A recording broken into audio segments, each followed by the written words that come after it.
The 10-year-old girl held onto her father's hand as she stood before the judge on a chilly November morning in Wisconsin. Her mother, Amber Sweeney, sobbed next to her as the judge read her charges: first-degree murder, and even more shocking, she was being tried as an adult. What could this little girl have possibly done that would deserve such aggressive charges? The truth is absolutely horrifying. For Nate Leal, having a son was the only thing he wished for in life. After establishing a successful career and with the support of his family, he decided that he wanted to adopt so he could experience the joys of fatherhood. He never imagined the road would be filled with so many ups and downs. After working with an adoption agency, Nate waited for over 2 years before his son was eventually placed in his arms.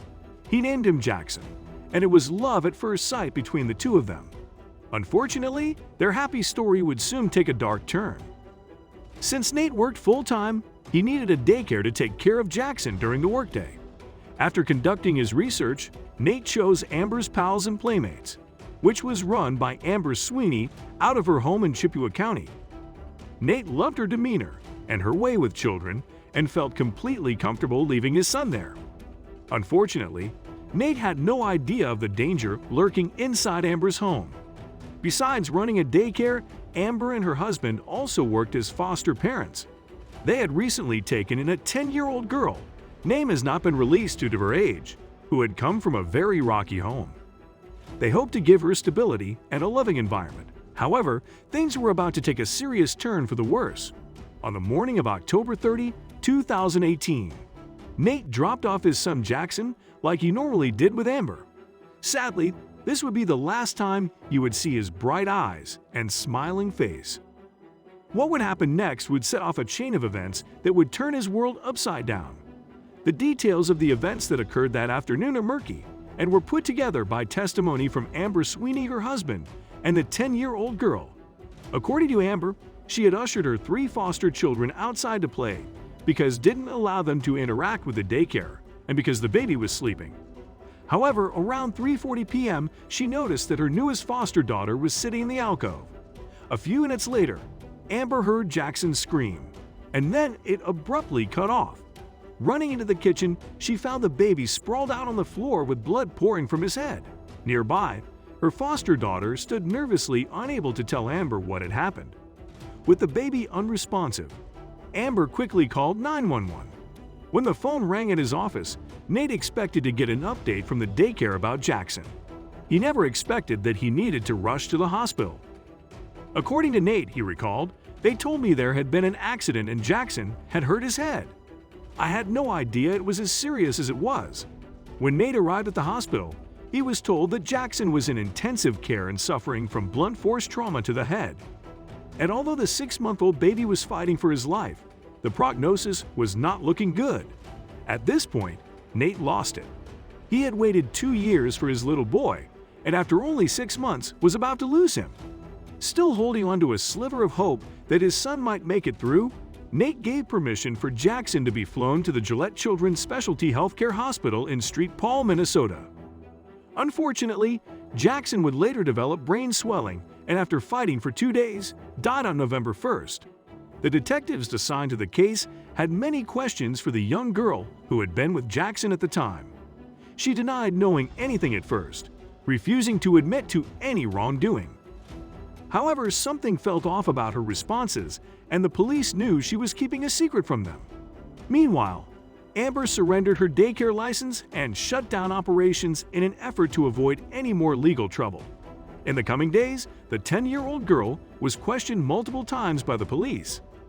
After one particularly grueling session of questioning, she finally broke down and admitted to injuring Jackson. According to her, she had been holding the baby and accidentally dropped him. The toddler hit his head on a footstool and began to scream. The girl, scared that she would get in trouble, reacted quickly and stomped on the baby's head to make him stop crying. Sadly, this would cause severe injury to his skull and brain. Hospital and police records even verified the baby had the imprint of a shoe on his head. She panicked and didn't know what to do and didn't want to get into trouble. And then she proceeded to stomp on the 6-month-old's head. According to the investigators assigned to the case, the girl was known to be suffering from severe emotional problems. While the details of the circumstances revolving around why she was in foster care are unclear, the fact remains that she shouldn't have been left alone with the children at the daycare. The young girl was arrested for the death of Jackson and officially charged with first-degree intentional homicide. As she stood with her parents sobbing before the judge, she was ordered to a juvenile detention center with a cash bond of $50,000 being assigned to her case. In the courtroom behind her sat Nate. His eyes never left her throughout the entire 10-minute hearing. As opposed to seeing it as a 10-year-old girl, I see it as the person who killed my son. She deserved to be in handcuffs. She's a criminal, he revealed in an interview with Inside Edition. I had sent a couple messages out to the family to let them know that Jackson's not going to make it. She's the reason my son's life was cut short.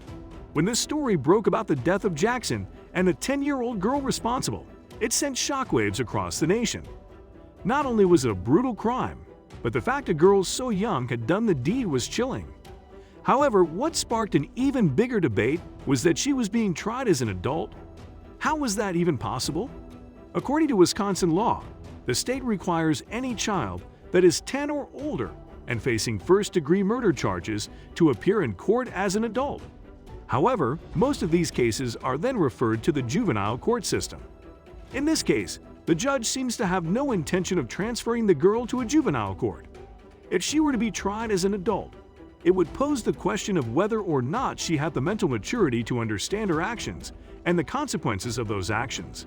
As for Nate, losing his son was one of the most difficult experiences in his entire life. However, despite the pain and anger, he's thankful for the precious memories from those short 6 months.